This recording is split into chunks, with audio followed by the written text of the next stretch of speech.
చాలు ఎందుకుని నవ్వులు ఉండగా, పువ్వులు ఎందుకుని పులకింతలుండగా.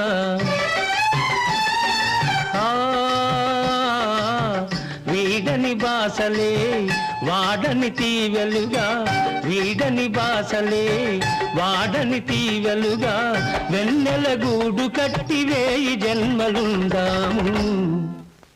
అంతకు మించి ఏమి వద్దులే, చల్లని కాపురమే చాలులే, చల్లని కాపురమే చాలు.